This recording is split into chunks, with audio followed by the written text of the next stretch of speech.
So, eto mga kababayan, ito na. Sabi ko nga sa inyo mga kababayan, lintik lang walang ganti.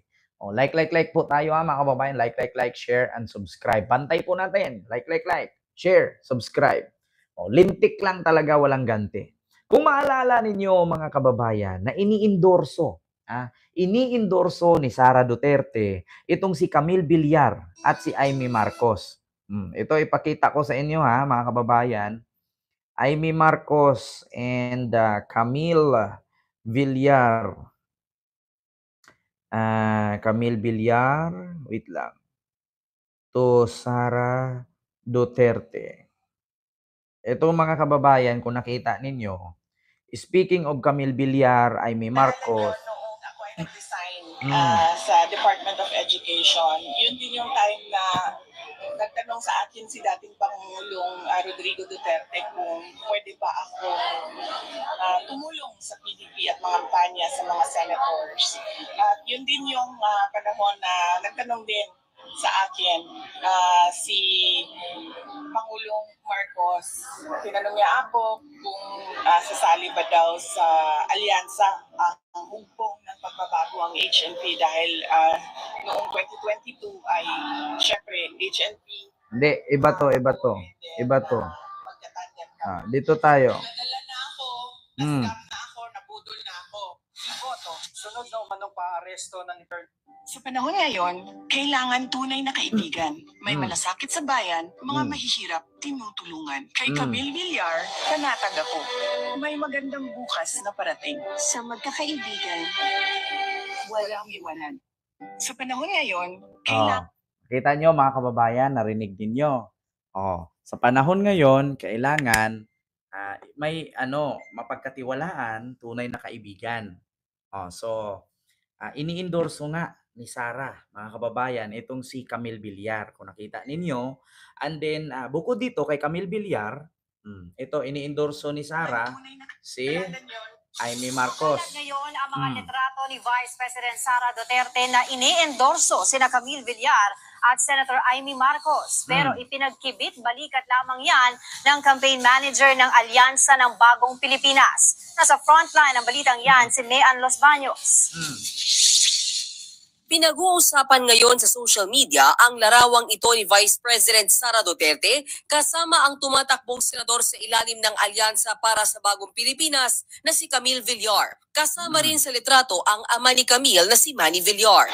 Pinost yan ni Attorney Harry Roque at may caption na "Politics is addition after all." Kumakalat din ang larawang ito na magkasama sina VP Sara at Senator Amy Marcos na kamakailan lang ay kumala sa alyansa. Kanina nga inilabas na ni Senator Amy ang endorsement video sa kanya ng bise. Higit ang hindi ka-alyansa. Marami ang nagsasalita. Pero matatanda ang sinabi noon ni VP Sara na wala siyang i-endorsong kandidato sa Bilang Pilipino 2025. Nadala na ako, na-scam na ako, nabudol na ako. Hindi ako mag-endorso ng kandidato.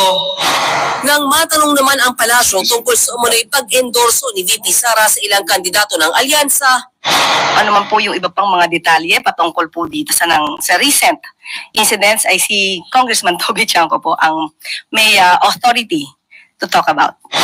Pero ang campaign manager ng alyansa na si Congressman Toby Chanco tila hindi ito ininda. Welcome nga raw ang mga ganitong pag-endorso dahil sa eleksyon, anumang suporta ay malaking bagay. Katunayan, nakuha ng ilang taga-alyansa ang suporta ni One Cebu Party Head Governor Gwen Garcia. Sa campaign rally nitong weekend sa Cebu, inendorso ni Garcia sina Manny Pacquiao, Tito Soto, Ping Lacson, Bong Revilla, Pia Cayetano, Camille Villar, Francis Tolentino, Benher Abanos at Abby Binay. Wala sina Senator Amy Marcos, Tito Lapid at Erwin Tulfo. Ayon kay Governor Garcia, nakabatay sa ideolohiya at prinsipyo ng kanilang partido ang pagsuporta nila sa kandidato. Ang pinili raw nila ay yung may malasakit sa Cebu, pero may patama siya sa mga nasa pamahalaan. Actually, mga kababayan, natural po magbe-base po tayo sa balita kasi hindi po tayo fake news. Ngayon, kung magbe-base tayo sa kwento katulad kay Banat Bay, mahirap na. 'Di ba? Oo. Natural. At least, sana ako magbe-base sa kwento ni Digong, sa kwento ni Sara. O, kung magbe-base ako sa kanila, ba't nagkukulong sila at may mga warrant sila ngayon? Mahirap mag-base sa kanila. Bakit? May mga problema sila, may mga saltik. O, ngayon, kung mag-base ako sa may mga saltik, edi magkaroon na tayo ng saltik dito. O, so nakita nyo naman mga kababayan na itong si Camille Villar at si Amy Marcos ay ini-endorso nga ni Sara na alam naman nila na itong dalawa ay nasa alyansa ni BBM. Diba? Oh, so ngayon mga kababayan, speaking of endorsement, eto na. So hindi naman po siguro masasabi natin na paghihiganti ito ni BBM na paghigantihan itong pagbalingbing or pagbaliktad ni Amy Marcos at ni Camille Villar. So speaking of Camille Villar, mga kababayan, meron pong nakarating sa akin na di umano si Pangulong Bongbong Marcos ay pinaimbestigahan na ang problema sa prime water nitong mga Villar. So ano nga bang issue ng prime water ng mga Villar? Kasi pagmamayari po ng mga Villar itong prime water. So ngayon, malaki po itong nakarating po ito kay BBM. Patungkol kasi itong prime water na to ay inisyu ito ni Uji Diaz. Kung naalala ninyo, itong si Camille Villar ay nangampanya at ang sabi nga niya, ipinangako niya mga pabahay daw, yung mga walang bahay, magkaroon ng bahay. Sabi naman ni Uji Diaz, biglang bumuelta itong si Uji Diaz na ang sabi niya, instead of pabahay ang ipangako ninyo, yung tubig ng prime water, ang asikasuhin ninyo kasi bukod na sa mahal maningil, ang bagal ng serbisyo. No? So, bukod dito sa problema ng prime water, ito na. Pangulong Bongbong Marcos, ayan, nakita nyo ha? Oh. Philippine News Agency ito or PNA. PNA, Philippine News Agency. PBBM to order prove end to prime water service, ayan no, says Palace. So, pinag-utos ni Pangulong Bongbong Marcos na imbestigahan itong problema sa prime water ng mga Villar. So, hindi naman siguro natin masasabi mga kababayan na paghihiganti ito ni BBM. Kasi kung saan ay pinag-utos niya ito kasi marami pong mga Pilipino ang nagrereklamo, ang mahal daw ng bayad, mahina ang serbisyo at, di ba? Ito na, mga kababayan. Manila, President Ferdinand R. Marcos Jr. will order an investigation into the operations of Villar-owned Prime Water Infrastructure Corporation or PWIC in the wake of water utility companies' alleged service disruptions and high rate charge to its consumers. Nako, unang-una po, sinabi po natin na ang kakulangan sa serbisyo ay walang puwang sa administrasyon ni Pangulong Bongbong Marcos Jr. First of all, we said that the lack of service has no place in the administration of PBBM. Presidential Communication Office Undersecretary Palace Press Officer Claire Castro told to reporters at the press briefing in Malacanang. So, this after Bulacan officials ordered Congress to look into prime water's poor service. So, ito nga, poor service, tas ang taas daw mag-charge ng tubig na ito. Ayan, mga Bulacan residents have also expressed deep frustration over prime water's failure to supply their water's needs. Ang pangangailangan po ng tao sa malinis na tubig, sapat na supply ng tubig ay dapat lang pong nararapat na hindi pagnegosyo lamang, kundi ito ay dapat kinakalinga ang pangangailangan ng taong bayan. So, ang sabi dito, asked if the palace could still vote for the competence of Las Piñas Representative Camille Villar, given her links to prime water, Castro said, well, it depends on how she will perform.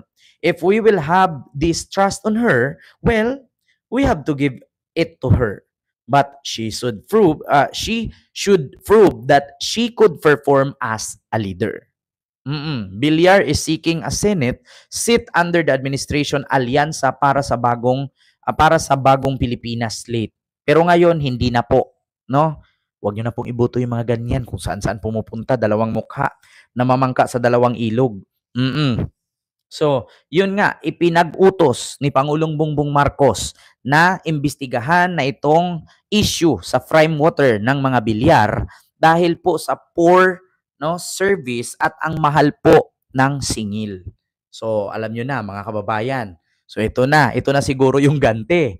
Hindi ko naman masasabing ganti ito, mga kababayan. Kasi nga, hindi naman paghihiganti ito eh. Walang investigasyon, walang ipag-utos ang presidente kung tama ang serbisyo ng prime water ng mga bilyar. Kasi nagrereklamo na mga opisyalis doon sa lugar na to, especially sa Bulacan. Lalong-lalo na mga residente doon na ang mahal daw ng charge, ang hina ng tubig. Oo, yung kanilang serbisyo, hindi karapat-dapat sa binayad.